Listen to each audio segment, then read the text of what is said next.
In today's breaking story, MSNBC just blew a massive hole in Donald Trump's Epstein defense.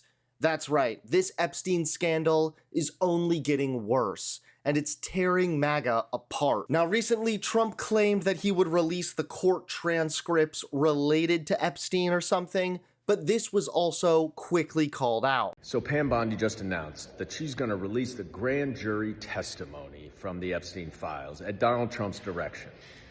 That's ridiculous. The grand jury testimony, of course, will only relate to Jeffrey Epstein and Ghislaine Maxwell, the two people who were charged in the case. It's not going to include all of the other witness interviews. It's not going to include texts and emails. It's not going to include photographs and videos. It's not going to include all of the evidence that will relate to other people involved in the sex trafficking ring, including Donald Trump. So this is Donald Trump's effort, with Pam Bondi doing his dirty work as always, to gaslight you into thinking they're turning over the Epstein files, when in reality, they're turning over nothing that is relevant to what everybody deserves to know.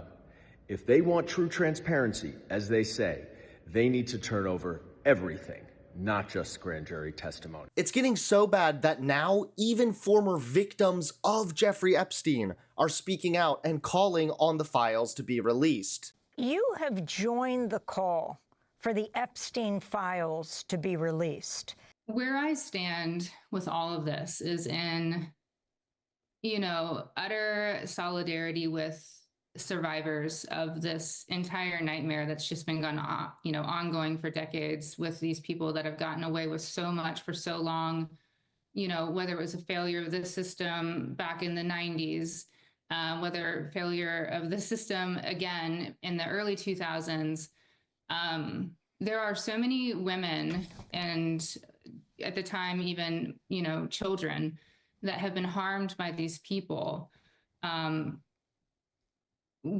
I really urge everyone to focus the commitment, the attention, all this time, effort, and energy onto bringing to light what needs to bring to light for these survivors and their healing, and less about political weaponization of anything, because at the end of the day, that's what we're talking about. We're talking about people's lives, and it should not be weaponized either way in any administration. Still, Trump and his administration have been desperately trying to defend themselves through this entire ordeal. And now MSNBC just blew a massive hole in Trump's Epstein defense. Take a look at this. And writing, the whole matter should end right now. Attorney General Bondi responded on social media last night, writing the Justice Department is, quote, ready to move the court tomorrow to unseal the grand jury transcripts. Meanwhile, White House Press Secretary Caroline Leavitt was asked yesterday about a possible special counsel appointment for the case, as well as the president's claims the Epstein files are a hoax. Well, the idea was floated from someone in the media to the president. The president would not recommend a special prosecutor in the Epstein case. That's how he feels.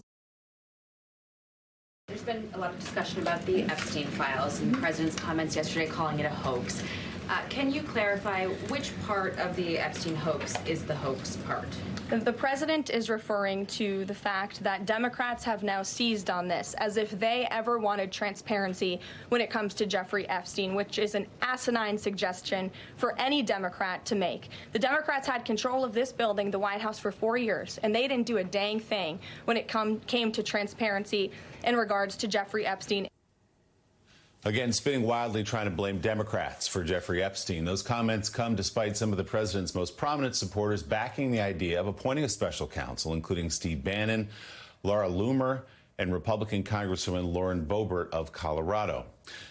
President Trump's former vice president, Mike Pence, spoke out in an interview this week, pushing for the release of the Epstein files. I know of no reason why this administration, once the victims' names are protected, should not release all the files on Jeffrey Epstein. Elon Musk also weighing in, flooding his social media site X with criticism of the president, and far-right media personality, longtime Trump supporter Nick Fuentes called the president's handling of the case a scam. Meanwhile, President Trump says he will sue the Wall Street Journal over its latest reporting on a letter Trump allegedly sent to Jeffrey Epstein in 2003. According to the Journal, the letter was part of a larger gift Epstein's former girlfriend, Ghislaine Maxwell, was preparing, an album of dozens of letters from Epstein's friends and associates on his 50th birthday. People who have reviewed the notes tell the Journal the pages are among the documents the Justice Department reviewed when it investigated Epstein and Maxwell years ago. It's unclear whether these documents are part of the Trump administration's recent review. Yeah, at the end of the day, when you promise total transparency and you hype up the Epstein files and you run on releasing them, and then all of a sudden you say there are no files, people get angry. You're going to get called out. You'll be exposed as a liar. We all knew that Donald Trump was a scam. Now, this is just the confirmation we need.